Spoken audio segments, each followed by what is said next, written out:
Robert Kiyosaki is a name we all know and are familiar with. He has a very unique perspective on why you should hold gold and why he's been holding gold for the last 3-4 decades. Robert, I'm such a big fan of yours. It's such an honor to finally be able to speak with you in person. Welcome back to Kitco.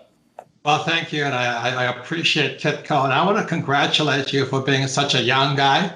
You know what you're talking about. It's like those characters on CNBS. They don't know anything, but it's nice, and you can hold your own with all the other gold and silver fanatics. So you're doing good, David. Doing great. I appreciate your kind words, Robert. It's because of guests like yourself that we've had such a strong program. Robert, there's so much to go over with you today. Let's start off by talking about gold, and we'll move on from there. As you know, we've hit all-time highs not too long ago. We've seen a bit of a drop this week in gold prices. You're not someone who follows gold prices on a technical short-term basis. You hold gold because it's God's money.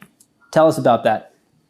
Well, let me give you a little bit of my background so you understand why I'm a psychopath on gold and silver. I love silver too. But as Warren Buffett once said, he says, you never ask an insurance agent if you need more insurance. And you should never ask a gold and silver bug if they should buy gold and silver, because the answer is always the same. So when people talk to me, say, what should I do with my money? I said, buy gold and silver. I've been saying this for most of my life. And the reason for that is back in 1964, I started acquiring silver. And I started acquiring it when I noticed that copper tinge around dimes and quarters and half dollars. And that's Gresham's law, I believe. When bad money enters the system, good money goes into hiding. So I hid that money, except in 1964, I was still in high school. My mother spent it. And then I came across gold, and I wrote about it here in this book of fake money, fake teachers, fake assets. I flew for the U.S. Marine Corps in Vietnam, my second tour. And Nixon took the dollar off the gold standard in 1971, as everybody knows, on August 15th. So about 6 months later, I got a letter by snail mail from my rich dad. I was flying off this carrier, and it says, hey, watch out, the world's going to change. Nixon took the dollar off of gold. And I had no idea what gold meant. What was that mean? And as you know, David, back in 72 or 3, it was illegal for Americans to own gold, so we had no idea what it was.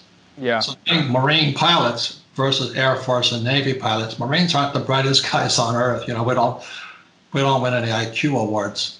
So we decided, my co-pilot and I decided we go look for gold.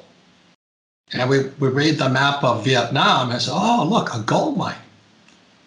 So as I describe in this book, Fake here, yeah. we fly behind enemy lines. It was only, we fly looking for this gold.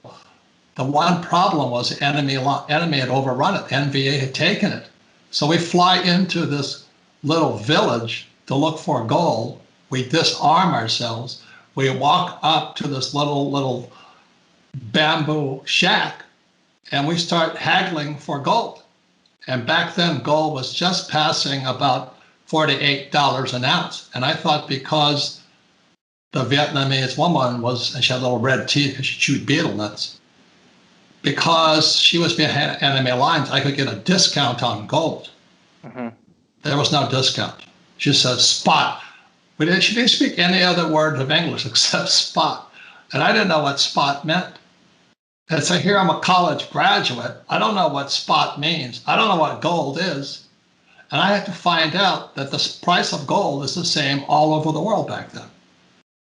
And so I had to wait until our carrier group sailed into Hong Kong. And while other guys were chasing dancing girls in Hong Kong, I went looking for gold in the streets of Hong Kong. I bought my first Krugerrand. And I still have that Krugerrand today. It's safely in storage outside of Switzerland. And that $50 Krugerrand is now worth about $2,000. So and one more thing is that I've started a gold mine in China and a silver mine in South America, in Argentina. And I took both companies public on the Toronto Stock Exchange through IPO. Mm-hmm. The silver mine is still operating, is doing very well. But the gold mine, once we struck gold in China, the Chinese government took it. So I don't have much love, right now for the Chinese Communist Party. But that's how we live and learn. So am I a gold fanatic? Damn right I am. So if you ask me if you should buy gold, I don't care what the price is. What's his name? Harry Dent is calling for gold at $1,000. And I say, if it goes to 1,000, I'm going to buy more. And Schiff and Jim Rickards calling for gold at 15,000. It goes to 15,000. I'm going to buy more. Yeah. And you guys know the reason. The reason is the Treasury and the Fed are corrupt. They're printing more fake money than ever before. So I'm going to keep buying more gold and silver, which I've been doing since I was a kid. So don't ask me if you should buy gold and silver. We all know why we're buying gold and silver. The Fed and the Treasury are corrupt. Robert, offline, I was telling you how my uncle was also a pilot like yourself.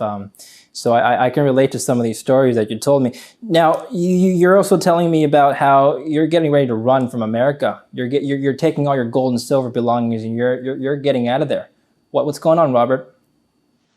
Well, I'm a U.S. Marine. I had 7 uncles fight in World War II. Yeah. 5 against the Nazis and the Italians, and 2 fought against the Japanese. My family was also locked in concentration camps in California.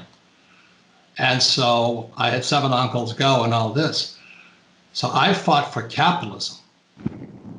America is going Marxist.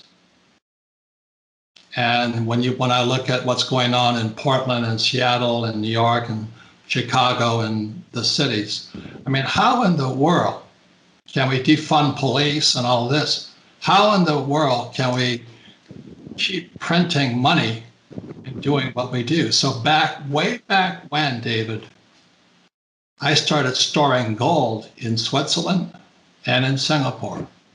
So in case I had to run, plus I have different passports. So gold and silver are flight capital. And as you know, the only people making money today in America are moving vans as people move out of New York City, Chicago, Seattle, Portland, and San Francisco. We're becoming a Marxist country. And if Biden gets elected, we'll be going there faster. And the problem is most people don't know the difference between a Marxist and a capitalist. Yeah, let's talk about that. You were telling me how, you asked the question to me earlier before we started rolling the tape here. Who killed more people, Marxists or capitalists? That's a powerful question, Robert. What do you mean by that? Well, we've got to step back in time. I went to military school. I went to the same school that Mark Kelly went to, the U.S. Merchant Marine Academy. I was supposed to go to Naval Academy. I went to Merchant Marine Academy in New York. But the economics taught in military school are different than the economics taught in business school. Just as there's Mises economics and Keynesian economics and Malthus economics, military economics is different than civilian economics. So in military school, this is in the 60s, my economics teacher said, who kills more people? It was socialist or capitalist. And the answer is socialist. The Nazi Party was a National Socialist, whatever we call it. They killed 18 million people. 6 million were Jews. Stalin, the USSR, the Union of Soviet Socialist Republic, killed 26 million people. Mao Zedong killed 46 million people. Pol Pot in Laos and Cambodia, they killed 15 million people. So the reason Americans go to war is to fight that. We fight for capitalism. But Americans think we're the killers. So the reason my uncles went to fight and an uncle fight in Korea is to fight against socialism. Because if you study the Communist Manifesto, it's really simple to see. Communist Manifesto, it was designed, what Marx said, was to take people from agrarian into totalitarian. But to get there, they needed capitalists to set up an industrial, take them from agrarian to industrial. So once the capitalists were in place and they set up an industry, Marxist doctrine said, and he's quote unquote, you killed them. So what's going on? What happened in China? Mao came to power, and Mao was, China was an agrarian society. So Eng comes in and he says, to be rich is glorious. He was the first capitalist guy. He was bringing in capitalism to China. And now you have Xi, who is emperor for life, totalitarian for life. And they're killing the people in Hong Kong who are capitalists. And as you and I were talking, because your family is from Taiwan, the odds are Taiwan is next. Okay. So that's why, as I say, as a former U.S. Marine, I fought for capitalism. Unfortunately, America is going socialist, Marxist, and eventually totalitarian. So my money is out of this country. It's been out of this country for years. And I'm getting to run, just like the people are running out of New York City, Chicago, Portland, Seattle, and San Francisco. But where would you go, Robert? I mean, people think America is the safest country in the world. Where would you go? Well, you got to look in your crystal ball, you know. I kind of, well, you know, Switzerland's been that way for years, safe haven. Yeah. They have this runway that is the best. I've watched jets fly into Singapore. The jet opens its side, and I've seen tons of gold and silver moving into vaults in Singapore. So look, that's what the rich are doing.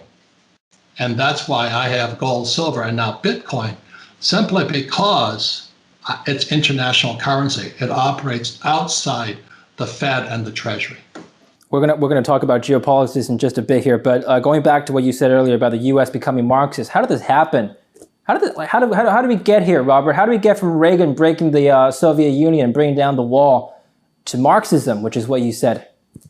Well, it actually started, in my opinion, because I'm the baby boomer. When I came back from Vietnam, there was a protest between hippies and everybody else. So when I come back, and I didn't have to fight, but I decided since my family fought, I'd fight. So I joined the Marine Corps and I go to Vietnam. When I came back, the hippies were outside, just like the protesters are today in Chicago and all that. I got hit with rotten eggs. I got hit with stink bombs. They got spit on and all this. And those were the hippies. Some of them were my classmates. SDS, Students for Democratic Society, Black Panthers, all of those guys. And what happened to the baby boom SDS members? They became school teachers. A lot of my peers are now teaching at the highest levels of academia and in government and running labor unions. So it was almost exactly as people say, the Marxists knew, or the socialists knew, the way into the U.S. was through the students. And you look at what's happening today, our schools are out and out teaching kids Marxism and socialism.